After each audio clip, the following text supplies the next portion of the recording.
भोलेनाथ का विवाह पार्वती जी के साथ हुआ था। इसके लिए पार्वती जी ने सैकड़ों वर्षों तक कठिन तप किया था। तप के बाद एक वक्त ऐसा भी आया था जब पार्वती जी को भगवान शिव की परीक्षा का सामना करना पड़ा था। आइए जानते हैं।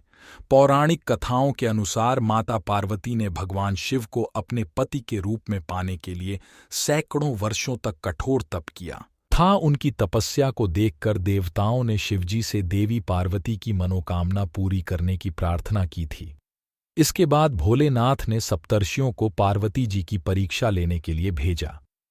इस परीक्षा के दौरान सप्तर्षियों ने शिवजी के ढेरों अवगुणों को बताते हुए माता पार्वती से शिवजी से विवाह न करने का कहा, लेकिन पार्वती जी अपने निर्णय से टस से मस नहीं हुई। इस पर खुद भोलेनाथ ने माता पार्वती की परीक्षा लेने का निर्णय लिया।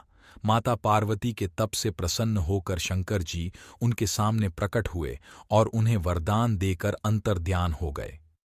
कुछ क्षणों बाद ही एक मगरमच्छ ने एक लड़के को पकड़ लिया और लड़का मदद के लिए पुकारने लगा।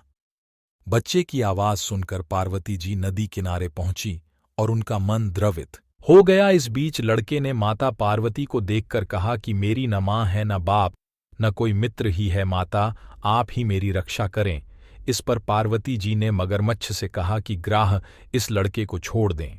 इस पर मगरमच्छ ने कहा कि दिन के छठे पहर जो मुझे मिलता है उसे आहार बनाना मेरा नियम है।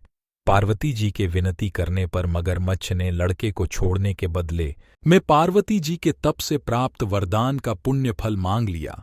इस पर पार्वती जी तैयार हो गईं। मगरमच्छ ने बालक को छोड़ दिया और तेजस्वी बन गया।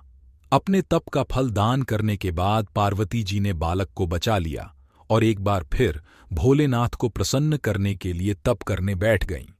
इस पर भोलेनाथ दोबारा प्रकट हुए और पूछा कि तुम अब क्यों तप कर रही हो? मैंने तुम्हें पहले ही मनमांगा दान दे दिया है। इस पर पार्वती जी ने अपने तप का फल दान करने की बात कही। इस पर शिवजी प्रसन्न होकर बोले, मगरमच्छ और लड़के दोनों के स्वरूप में मैं ही था।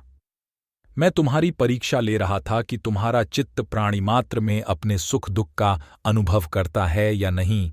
तुम्हारी परीक्षा लेने के लिए ही मैंने ये लीला रचाई थी। अनेकों रूप में दिखने वाला मैं ही एक सत्य हूँ। अनेक शरीरों में नजर आने वाला मैं निर्विकार हूँ। इस तरह पार्वती जी शिव जी की परीक्षा में उत्तीर्ण हुई और उनकी अर्धांगिनी बनी।